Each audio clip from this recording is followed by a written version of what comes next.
Hi everybody, I'm Bill Sanders and this is WatchArtSci, the art and science of watch collection.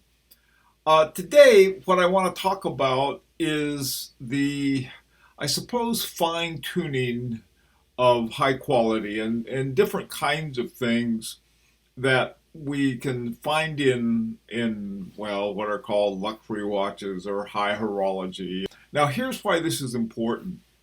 There are a lot of watches that as collectors we can spend a serious amount of money on and yet get something that's not that good as a mechanical watch. What I want to talk about is the high quality and top quality watches, what to look for, and what we should expect. We're paying a lot of money for this for a watch, so we had to get more than nothing. Okay, one of the first things I want to start with, and this is the fit of a watch.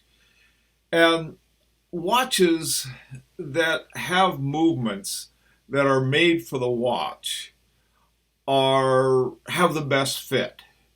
And so you don't end up with a little bitty movement in a great big case. Chances are the same movement is made for 1,000 other watches.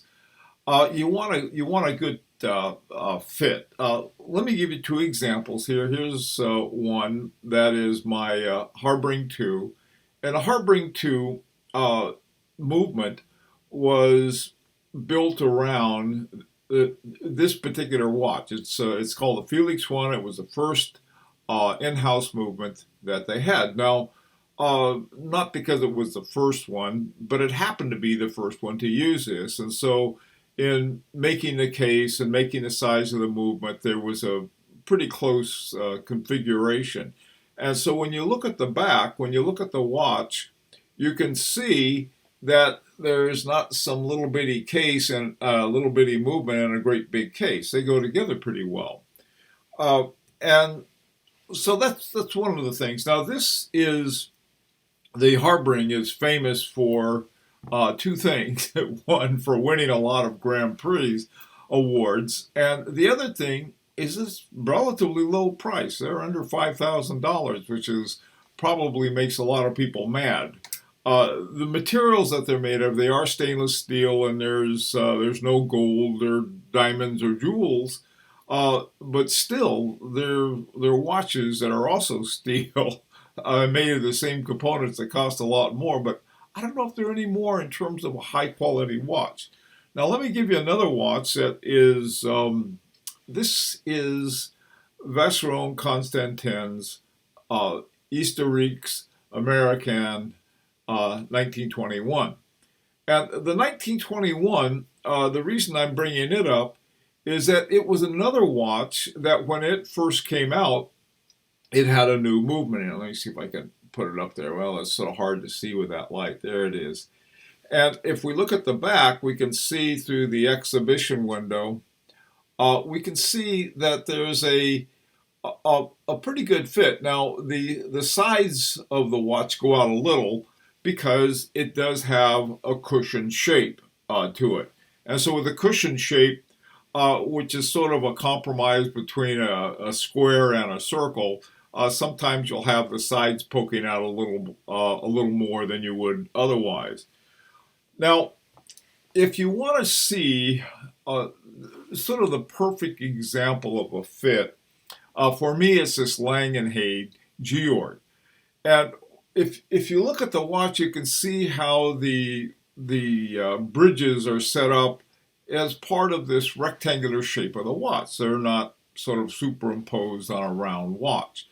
And there are a number of other watches. The Gondolo by Patek Philippe, one of my favorite watches, which I don't have, also has a similar rectangle shape.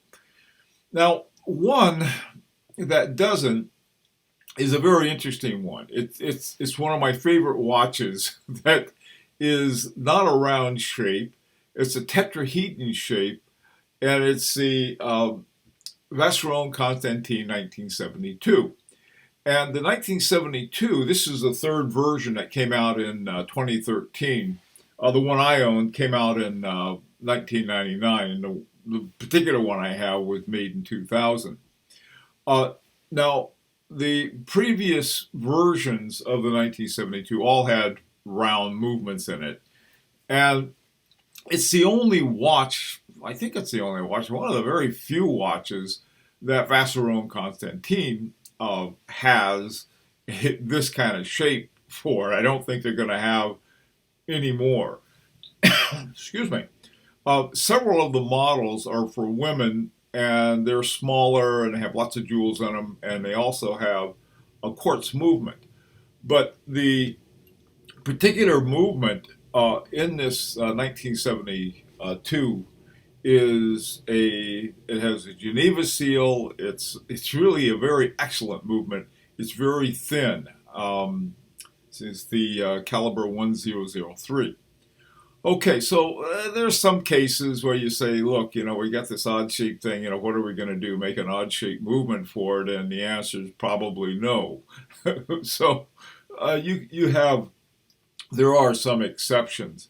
But sometimes, I mean, if you have the exact same movement used in all kinds of different shapes, then you probably the watch isn't really your top drawer kind of watch. And there are a lot of those, believe me. Most movements are round, and somebody comes up and say, hey, we ought to have a circular or a rectangular case. And they really could care less about having a rectangular shaped movement. This doesn't say it's bad, it's just not your tip-top quality. Okay, another feature of your very high quality, and we're talking about stuff that is often beyond the high horology. We're talking about the exceptional horology here. Now, here again, I'm going to start off with an exception. The exception is this little guy, my Harboring 2. It's handmade. I don't know how many they make. They don't make very many. They don't charge a lot. They win lots of awards. And if you, in looking at how the movement is done, really a beautiful movement. And it keeps excellent time. And it's handmade. But they don't make very many. It's a small company, Harboring 2. The 2 is for Mr. Richard Harboring and his wife. So that's sort of an exception. On the other hand, this Vacheron Constantin, parts of it are handmade, but for the most part, no. There is some, I think, one particular, and it's not that I dislike this. With a lot of robotics can do a very, very good job. And so instead of ending up with a handmade one, you end up with a robot-made one, and the robot doesn't make any mistakes. And so this is something we got to be careful about. Tag Heuer, I know, had this entire new robotic watchmaking system that used artificial intelligence and God knows what else that they had. Okay, a third thing that's important to look for is the level of finishing. And finishing it used to be more important than it is today because of the nature of, mainly because of waterproof watches. Back in the old days, the watches weren't waterproof. They weren't even dustproof. They weren't very proof of anything. And so dirt and all kinds of other stuff would get in there, and it was very easy to corrode the parts. And so a lot of the stuff that they used to do, the Geneva waves, the perlage, all of this was to trap any dust particles that got in there, so it didn't get into the parts, or especially into the oiled parts. Okay. However, that tradition continued beyond the point of functionality. Okay, so you have the highly waterproof watches, and you have this incredible, beautiful finishing, Geneva wave, perlage, and so forth. All right. Um, it costs extra. It takes more time, and does it really add a great deal to the functionality of the watch? Well, to some extent, it can. For example, beveling on the movement parts, the bases and so forth, as the bridges. If you see those are well beveled, uh, you can you know that it's not going to corrode as much. If you have a lot of very sharp edges out of certain materials, it's more likely to corrode. Uh, Third is a big debate. Okay, this comes between in-house and using somebody else's movement. Now, this Harboring 2, this is the first watch that Harboring had that had an in-house movement that was Richard Harboring design. Okay, this is one of the reasons that it's a really good watch. Plus, it's handmade and a few other things like that. This too on Vacheron Constantin. This is an in-house movement, the 4400. This was, like I said, the first watch that had it. Boy, I tell you, I can't get there. It is. You can get the light on that thing, right? And it's upside down. This particular watch um, also has an in-house movement, and later on, the 4400 was used again and again. So it's a very good movement, and it's used in other watches beside this that they have it. Well, that goes back to the very first one. Does it really fit in some of these other watches? And with Vacheron Constantin, they usually have a pretty good relationship between the two, the size of the case and the watch fitting pretty well. The exception, I think I showed you, was the 1972. Okay, so here we have the debate. Now, the debate versus in-house versus, we'll call it non-in-house. I want to call it outhouse movement. Here is a Harry Winston by Retrograde Premier. It has a movement by Girard-Perregaux, and it has a module by Agenhor. Now, arguably, Agenhor has probably the best movements of anyone. They're hand designed, handmade, and everything else. They're special designs for a purpose and for a watch both. Girard-Perregaux, they've made movements for a lot of different high-end watch companies, and so they're an excellent movement. Okay, it's not in-house. There's nothing about Harry Winston watches, at least as far as the mechanics are concerned, that are very in-house, except the choice of having Girard-Perregaux and Agenhor make the movements for them. Now,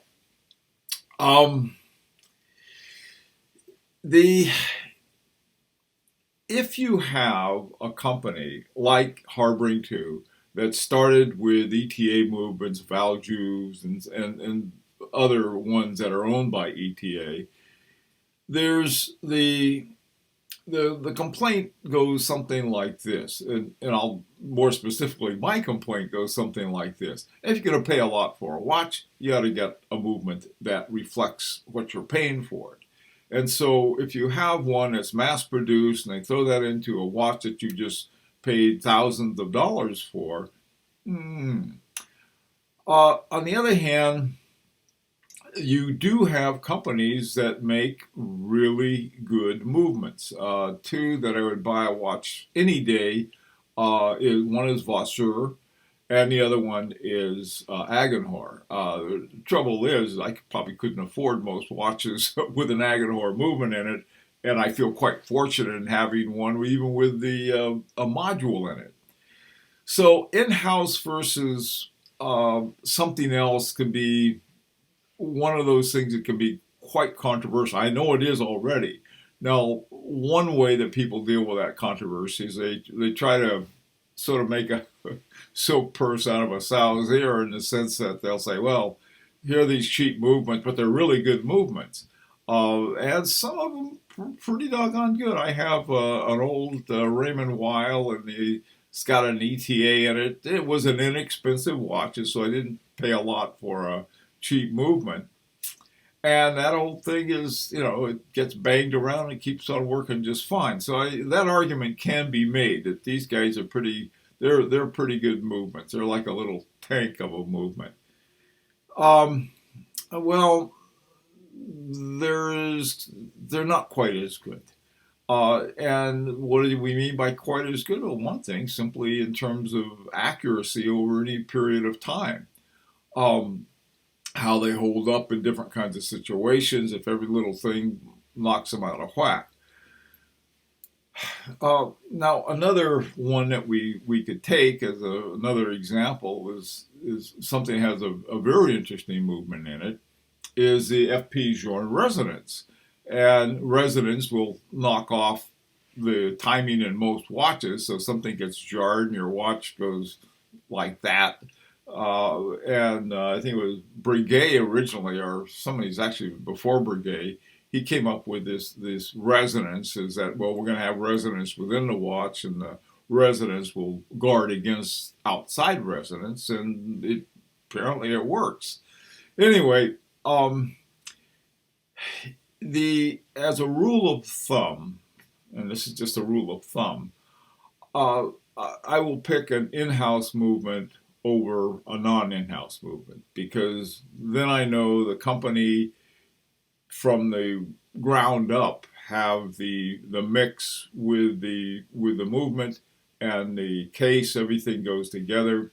Beauvais, their 1930, which I happen to like a lot, is one great example of a case and a movement that were built for each other. I'll put it that way. Okay. Now, the final thing that is, I think, helps toward equality. It doesn't guarantee it, but for the most part, I think it does. And that they make their own parts. Now, there are certain parts that most companies will use. For example, most companies buy their hairsprings from a company that's owned by Swatch. Okay. Some companies, though, make their own hairsprings, such as Beauvais. They make a big deal about that for good reason, because the quality and the testing and the degree of difference in a hairspring can be significant, and they keep track of all of them rather than getting a load of hairsprings from somewhere else. Now, you say, oh, it's just a hairspring. Well, just a hairspring will make your watch more or less accurate. Some watches go even further than that. Rolex has its own foundry. So they buy, I don't know what, a bunch of iron or whatever else that they need, and they have their own foundry. They make their own metal.